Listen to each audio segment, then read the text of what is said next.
O Senhor esteja convosco. Ele está no meio de nós. Anúncio do Evangelho de nosso Senhor Jesus Cristo, narrado segundo São Lucas.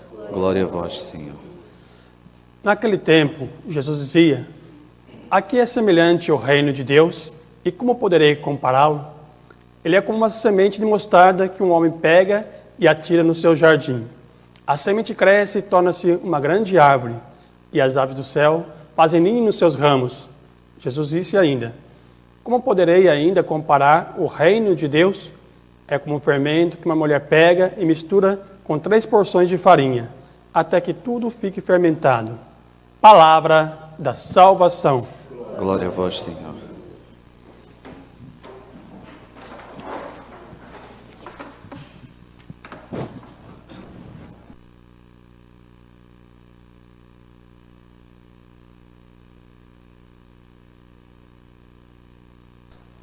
Amados irmãos e amadas irmãs, vamos meditar sobre a palavra de Deus. Nós vamos começar com um título que abrange todas as leituras. Esse mistério é grande e eu interpreto em relação a Cristo e à Igreja. Efésios 5, 21, 33. No versículo 21 diz assim: irmãos, vós que temeis a Cristo, sede solícitos uns para com os outros. Qual é a orientação da conduta que nós devemos ter? O homem e a mulher de Deus. O católico e a católica conservadora. O versículo 22. As mulheres sejam submissas a seus maridos como ao Senhor. Pois o marido é a cabeça da mulher, como Cristo é a cabeça da igreja. Como a igreja é solícita por Cristo, por as mulheres, sejam solícitas também em todos os seus maridos. Por quê? A mulher ela tem maior sensibilidade.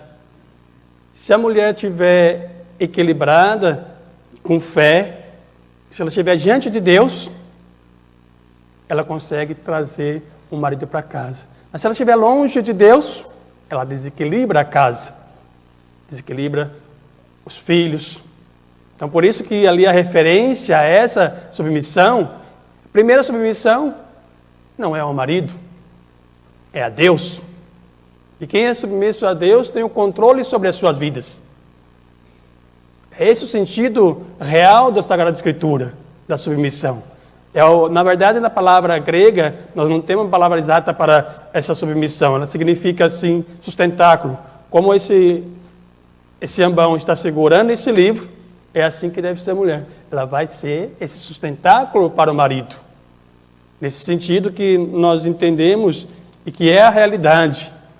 Depois diz: maridos, amai as vossas mulheres como Cristo amou a igreja e se entregou por ela. Então tem que ter esse equilíbrio entre o respeito entre a mulher e o homem e vice-versa, para que assim eles possam caminhar juntos como uma só carne junto à salvação. No caso nosso agora, nos fins do tempo, esperando a vinda de nosso Senhor. Para que haja unidade. Quando o esposo e a esposa estão unidos na mesma cabeça, que é Cristo, que é a igreja conservadora, os filhos caminham também juntos, na mesma direção. Se cada um vai para um lado, os filhos ficam perdidos. Não sabem para onde ir. Por isso hoje nós vemos no mundo essa dispersão do povo de Deus, porque os pais não têm o equilíbrio para direcionar os filhos. Nós concentramos muito em nós mesmos. Nós somos muito egoístas. Por isso, não pensamos que nós temos uma responsabilidade sobre os filhos. Eu falo nós, que estou referindo aos pais, à família. E a igreja também é essa família que deve conduzir as famílias ao caminho da salvação. Ele quis tornar, assim, santa a igreja. E a primeira igreja qual é? A família. Se não existe família dentro da igreja, os filhos não vão crescer com sentido de família. Não vão entender, não vão saber o que é a família.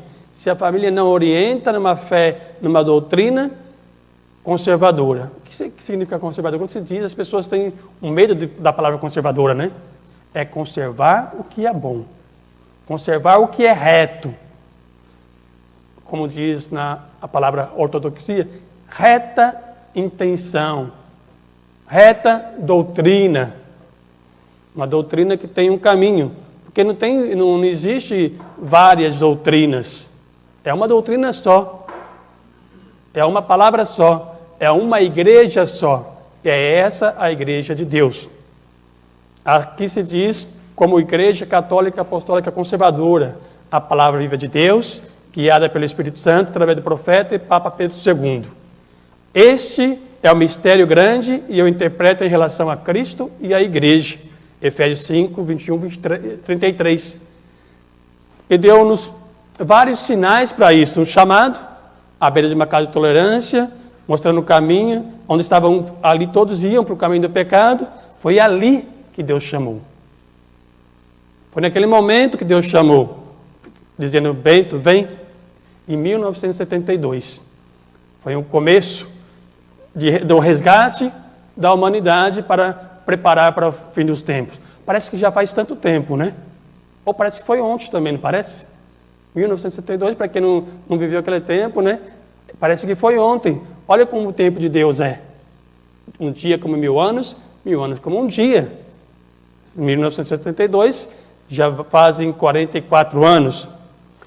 Uma visão reveladora naquele momento do chamado, a visão do inferno. Aqueles que não seguem o caminho, não seguem a doutrina, não seguem a igreja, não tem meio termo. Agora, nos fins do tempo, não.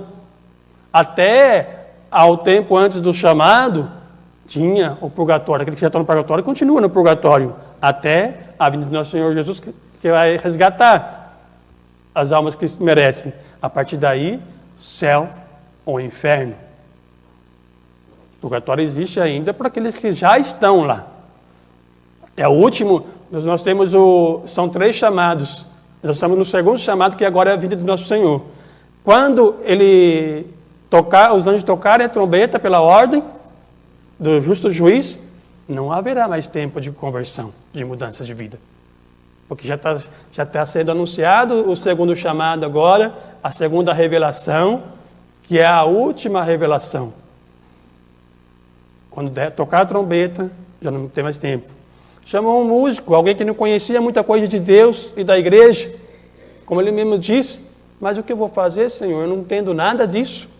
Porque Deus chama os pequenos para confundir os grandes. A assinatura de Deus, que é um dos sinais também, que esse é o mistério, o grande mistério, esses todos que eu estou elencando aqui, a assinatura de Deus que recebeu em 1992, que fará o ano que vem já 25 anos. Deus, porque o ser humano não acredita, se não tocar, se não vê, né?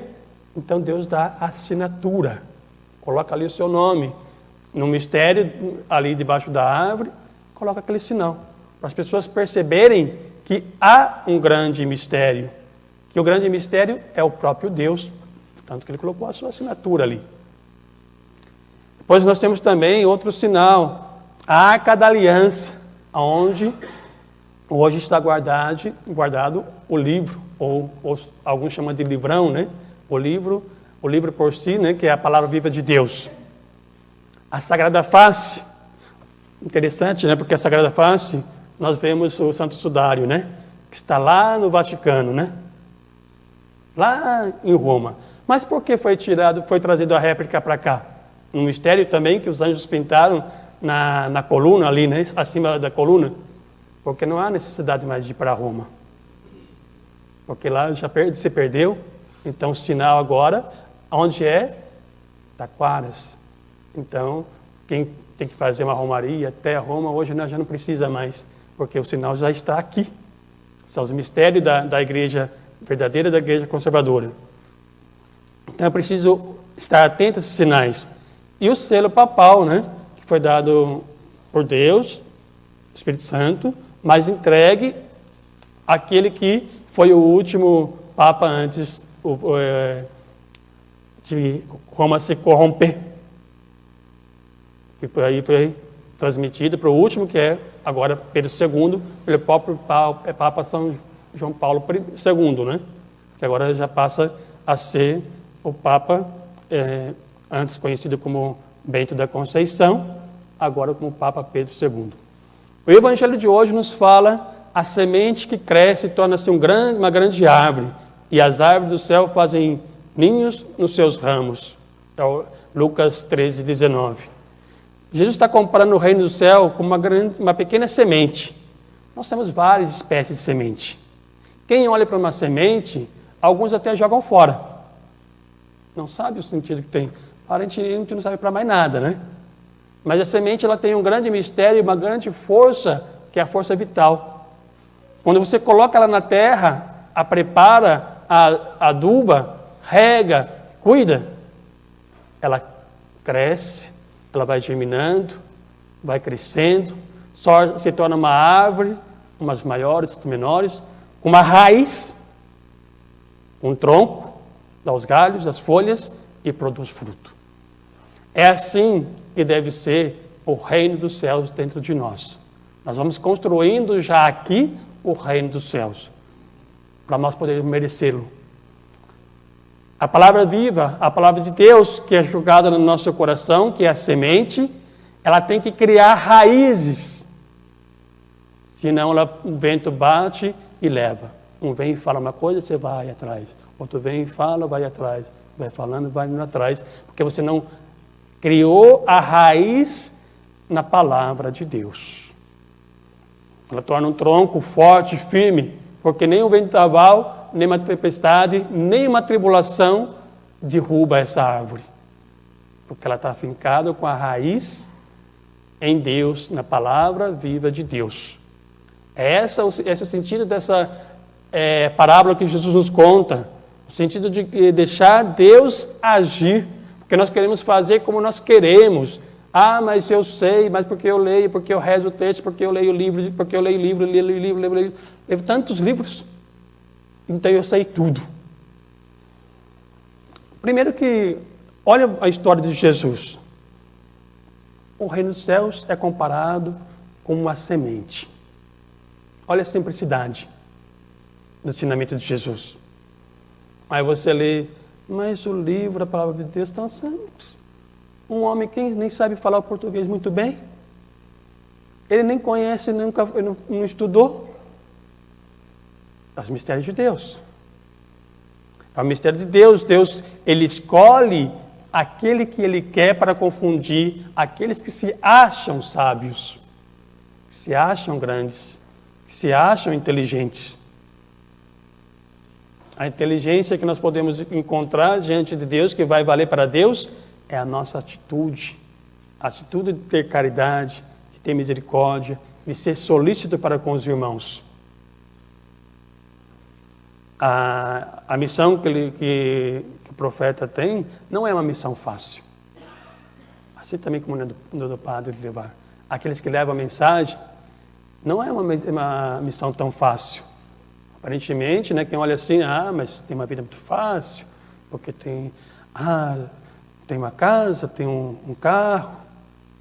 Isso não conduz lá a perturbação, a preocupação de poder levar a mensagem da forma que é necessária, pura como ela é, levar essa mensagem à frente, não compreendido por muitas pessoas, às vezes até humilhado em muitas situações. E ter que perseverar, mesmo às vezes estando esgotado, cansado, com a saúde mais frágil. Continuar no caminho. E essa semente é lançada, e às vezes você não vê o fruto. Joga a semente lá com amor, rega com oração, e a semente está ali, que parece que ela nunca desabrocha, né? Mas a semente ela tem uma potência muito grande, porque dentro dela, que é a terra onde é o nosso coração, existe a graça de Deus. Para aqueles que são abertos à graça de Deus. Para aqueles que são humildes e aceitam que Deus vá mudando e trabalhando ali. Senão, se uma árvore não tem raiz, o que ela faz? Cai, morre, seca. E aí é feito o quê? Queimada e jogada na geena, porque não presta para mais nada. É assim o nosso espírito também diante de Deus. É esse ensino que a palavra quer nos colocar agora. É preciso permitir, alimentar e fomentar essa semente está no nosso coração, que é a palavra viva de Deus. Você permite isso? Se eu começo a colocar os porquês, as críticas, os julgamentos, ela vai sufocando. Vai sufocando, é como as pedras e espinhos que são colocadas ali, e vai sufocando essa semente dentro do meu coração. Se colocar, deixar o orgulho ali, o orgulho ofusca, ele coloca as trevas, e as trevas, uma árvore sem luz, sem a luz do sol, ela não dá frutos, não dá bons frutos. É essa a realidade que nós devemos procurar. Deixar Deus fazer a obra. Confiar. Quando escolheu Moisés, Moisés diz assim: Senhor, eu sou apenas uma criança, eu não sei falar. Moisés era gago, não sabia nem, ele não conseguia pronunciar direito a palavra. Precisou, não, vai falar por mim, Moisés. Eu vou preparar para você. Quem vai te ajudar a falar, tinha que falar por mão dele, para ele poder levar mensagem, porque ele não conseguia falar. E era o irmão de Moisés que ele recebia a mensagem e passava, o irmão dele que lia para o povo a mensagem para poder compreender. Ô pai, você não leu essa mensagem, ninguém sabe. Tudo que você falou está aqui. Que é mistério de Deus, né? O que você falou aí, aqui Santo Antônio aprova. Porque, para vocês verem que Deus, ele age como ele quer, né? Não como nós queremos. Deus é grande, ele sabe, ele age lá no íntimo, ele conhece o íntimo da pessoa. Ele vai lá onde está o teu espírito. Então é importante nós, para ver também, o profeta está acabando de falar, que é chegado o tempo é breve. O tempo é breve e é preciso a gente estar atento, vigilante, para a gente não cair na tentação, para a gente não sofrer a consequência daquilo que virá, porque não haverá mais tempo. E aí, como é que você está? O teu coração está preparado para que quando Jesus derramar a taça, tocar a trombeta, porque os anjos, quando Deus dá a ordem, eles não pestanejam, não. Eles não pensam, eles executam.